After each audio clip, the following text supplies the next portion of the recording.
রাজ্যে উপনির্বাচনের ফল প্রকাশ, আর যেখানে আবারও সবুজ ঝড়। রাজ্যের 6টি আসনের উপনির্বাচনের ফলাফল ঘোষণা হয়েছে শনিবার। সেই জায়গায় রাজ্যের শাসক দল তৃণমূল কংগ্রেসের প্রার্থীরা 6টি বিধানসভাতেই তাদের জয় লাভ করেছে। এবারে উপনির্বাচন হয়েছিল আরজিকর আবহাওয়ার মধ্যে। সেই জায়গায় 6টি বিধানসভার মানুষ তৃণমূল কংগ্রেসের প্রার্থীদেরকেই জয়ী করেছে। তৃণমূল কংগ্রেসের এই জয়ের আনন্দ উচ্ছ্বাস এসে পড়ল হুগলির আরামবাগ পৌরসভার 4 নম্বর ওয়ার্ডের পুরাতন বাজার তৃণমূল কংগ্রেসের দলীয় কার্যালয়ে। 4 নম্বর ওয়ার্ডের কাউন্সিলর তথা ভাইস চেয়ারম্যান মমতা মুখার্জির নেতৃত্বে চলল আবির খেলার পাশাপাশি পথ চলতি মানুষদের মিষ্টি মুখ করানো। ভাইস চেয়ারম্যান ছাড়াও ছিলেন ছাত্রনেতা পার্থপ্রতিম দে, নন্দ দাস, শ্যামাপ্রসাদ সিংহ রয় সহ অন্যান্য ওয়ার্ডের কর্মীরা। এই বিষয়ে তারা কি জানাচ্ছেন দেখুন বিস্তারিত। 24 আওয়ার্স আরামবাগের রিপোর্ট।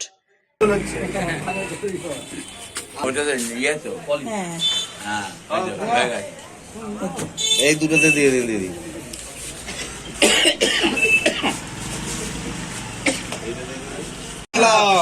আয় আয় আয় সবাই আয়, এই একবারে সাংঘাতিক ঝড়। ছাই ছাই পুরো ছয় ছয় ছয়। আমরা জানতামই হবে। এই আয়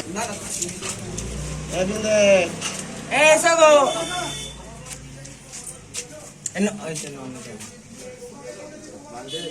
এটা আমাদের নিশ্চিত ছিল, এই জয় আমাদের মামাটি মানুষের জয়, এই জয় তৃণমূল কংগ্রেসের জয়, সাধারণ মানুষের জয়, মমতা বন্দ্যোপাধ্যায়ের জয়, অভিষেক বন্দ্যোপাধ্যায়ের জয়। এটা আমাদের মানে প্রত্যেকটা মানুষ, আমরা তৃণমূল কর্মীরা শুধু সময়ের অপেক্ষা ছিল। আমরা জানতাম যে এই জয়টা সুনিশ্চিত, এই জয় আমরা পাবই। কেননা দিদি যেভাবে সদা সর্বদা মানুষের পাশে থেকে মানুষের জন্য যেভাবে কাজ করে চলেছে নিরন্তর, এবং সেই কাজের জন্য শুধুমাত্র পশ্চিমবঙ্গ নয়, ভারতবর্ষ নয়, বিদেশ থেকেও পর্যন্ত প্রত্যেকটা বিষয়েতে এত এত মানে পুরস্কার আসছে। কন্যাশ্রী, রূপশ্রী এতভাবে সমাদৃত হয়েছে গোটা বিশ্বে। সেইখানে এই জয়টা একদম অপরিহার্য ছিল, শুধু সময়ের অপেক্ষা ছিল। আমরা জানতাম। এবার যারা খুব নাচানাচি লাফালাফি করছিল, অনেকে ভাবছিল যারা শূন্যতে ছিল তারা শূন্যতেই ছিল।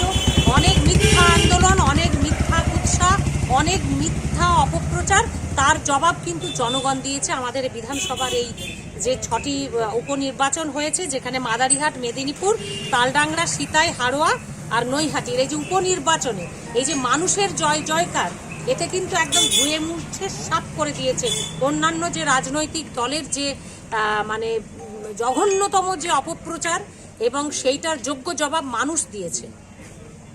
সন্তানের পরে মন বসছে না, প্রচুর পরিশ্রম করেও আপনি আশানুরূপ পারিশ্রমিক পাচ্ছেন না, যার ফলে আর্থিক সংকট আপনার জীবনে দুঃখ এবং চাপের ছায়া ফেলেছে। দিনার ভারে জর্জরিত স্বামী স্ত্রীর মধ্যে প্রতিনিয়ত ভুল বোঝাবুঝি বেড়েই চলেছে।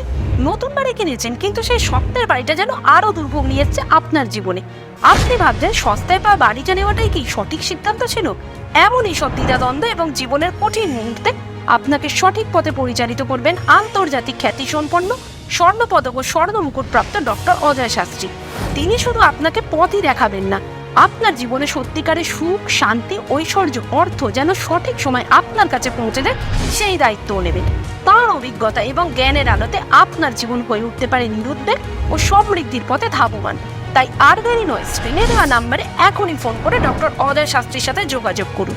কে জানেন, হয়তো একটিমাত্র ফোনই আপনার জীবনকে বদলে দিতে পারে।